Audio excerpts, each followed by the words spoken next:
Regular ಆಗಿ ನಾವು petrol ಬಂಕ್ನಲ್ಲಿ ನಡೆಯೋ ಸ್ಕ್ಯಾಮ್ ಬಗ್ಗೆ ನಾವು ಕೇಳ್ತಾನೆ ಇರ್ತೀವಿ, ಹಾಗೆ ನಾವು ಮೋಸ ಹೋಗ್ತಾನೆ ಇರ್ತೀವಿ. ನಾವು ಪೆಟ್ರೋಲ್ ಹಾಕಿಸ್ಬೇಕು ಅಂದ್ಬಿಟ್ಟು ಬಂಕಿಗೆ ಹೋಗಿರ್ತೀವಿ. ಅಲ್ಲಿ ಅವ್ರು ಹೇಳ್ತಾರೆ ರೀಡಿಂಗ್ ಚೆಕ್ ಮಾಡಿ ಅಂತ. ಇನ್ಮೇಲೆ ನೀವು ಆ ರೀಡಿಂಗ್ ಜೊತೆಗೆ ನೀವು ಡೆನ್ಸಿಟಿ ಅನ್ನೋದಿರುತ್ತೆ, ಅದನ್ನು ಸಹ ನೀವು ಚೆಕ್ ಮಾಡಬೇಕಾಗತ್ತೆ. ಯಾಕೆ ಅಂತ ಈ ವಿಡಿಯೋದಲ್ಲಿ ನಿಮ್ಗೆ ಗೊತ್ತಾಗುತ್ತೆ.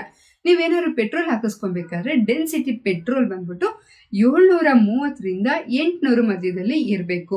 ಅದೇ ನೀವೇನಾದ್ರು ಡೀಸೆಲ್ ಹಾಕಿಸ್ತಾ ಇದ್ದೀವಿ ಅಂದರೆ 830ರಿಂದ 900 ಮಧ್ಯದಲ್ಲಿ ಆ ಡೆನ್ಸಿಟಿ ಅನ್ನೋದು ಇರಬೇಕು. ಈಗ ನಾನು ಹೇಳಿದ್ನಲ್ಲ ಈ ಡೆನ್ಸಿಟಿ ರೇಟ್ಸ್, ಇದಕ್ಕಿಂತ ಏನಾದ್ರು ಕಡಿಮೆ ಇದ್ರೆ ನೀವು ಅರ್ಥ ಮಾಡ್ಕೊಬೇಕು ಆ ಪೆಟ್ರೋಲ್ ಡೀಸೆಲ್ ತುಂಬಾನೇ ಕಲಪೆ ಇದೆ, ಇದು ಬಳಸೋದಕ್ಕೆ ಒಳ್ಳೇದಲ್ಲ ಅಂತ. ಏನಾಗುತ್ತೆ ಈ ಥರ ಬಳಸೋದ್ರಿಂದ ಅಂದರೆ ನಿಮ್ಮ ವೆಹಿಕಲ್ ಪ್ರಾಬ್ಲಮ್ಗೆ ಸಿಲುಕುತ್ತೆ, ಹಾಗೆಯೇ ಮೈಲೇಜ್ ಸಹ ಕಡಿಮೆ ಆಗ್ತಾ ಹೋಗುತ್ತೆ. ಪೆಟ್ರೋಲ್ ಯೂಸೇಜ್ ಸಹ ದಿನೇ ದಿನೇ ಕಡಿಮೆ ಆಗ್ತಾ ಹೋಗುತ್ತೆ. ವೆಹಿಕಲ್ ಕಂಡೀಷನ್ ದಿನೇ ದಿನೇ ಹಾಳಾಗ್ತಾ ಹೋಗುತ್ತೆ. ಆದ್ದರಿಂದ ಒಳ್ಳೇದು ನೋಡಿಕೊಂಡು ನೀವು ಯೂಸ್ ಮಾಡಿ.